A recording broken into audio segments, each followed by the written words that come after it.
আসসালামু আলাইকুম, আমি আপনাদের সাবিয়া আপু। এই যে রান্না বান্না শুরু করে এই যে দেখেন আজকে কি রান্না করতেছি। আমার মেজু খোকার খাবার মানে পছন্দের বিরিয়ানি। আজকে বিরিয়ানি রান্না করব মুরগি দিয়ে, তাই আপনাদের শেয়ার করতেছি। অবশ্যই ভিডিওটা দেখবেন। এই যে সব মশলা আমি প্যাকেটে দিয়ে দিলাম। এখন দিয়ে দিছি এই যে আলু, সব মশলা আমি ঢেলে দিলাম। এখন পেঁয়াজ দিচ্ছি এই যে। আর আমি ঠিক মতন ভিডিও ধরতে পারতেছি না, ক্যামেরা মানে আমার এই যে বেবিটা অনেক বিরক্ত করতে। এই যে পেঁয়াজ দিয়ে দিতেছি।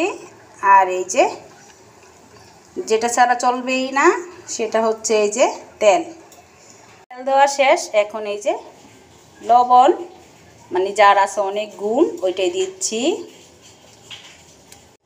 তারপর হলো এই যে আদা রসুন। এই যে একসাথে আমি এগুলো এখন মাখিয়ে নিব।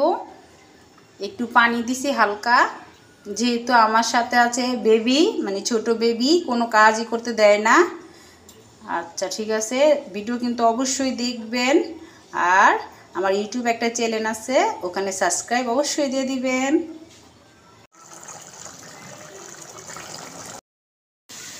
মুরগির মাংসগুলো কষিয়ে ফেলেছি। এখন এই যে একটু আলু দিয়ে দিয়েছি। আমার মেজু খোকা আবার এই যে আলু পছন্দ করে, এই যে আলুগুলো আমি এখন তেল দিয়ে ভাজা দিয়ে দিয়েছি। অবশ্যই আমার ভিডিওটা দেখবেন আর আমাকে সাবস্ক্রাইব করবেন। আমার একটা ইউটিউব চ্যানেল আছে, ওখানেও আমার সাবিহা ডেইলি ব্লগ, ওইটাই আগে যেটা এখনও সেটাই। এই যে দেখেন আমি আলুগুলো ভাজতেছি তেল দিয়ে। আগে একটু লবণ দিয়ে একদম নরম করে ফেলেছি, এখন ভাজা ভাজা করে ফেলেছি। তো এই যে একদমই ভাজা ভাজা হয়ে যাচ্ছে। এখন পোলাওটা বসাবো। এই যে চালগুলো এখন আমি ধুয়ে দিব, সুগন্ধি চিনি গুঁড়া চাল।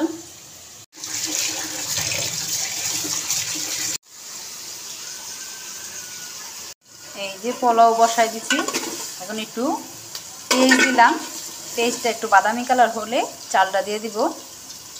আমার একদম ভাজা ভাজা হয়ে গেছে চাল। এখন আমি মাংস আর হচ্ছে আলু দিয়ে দিব। এই যে এখন মাংসগুলি দিচ্ছি, এখন আলু দিব। এই যে সব দিয়া দিছি, এখন দিব লাড়া আর চারা।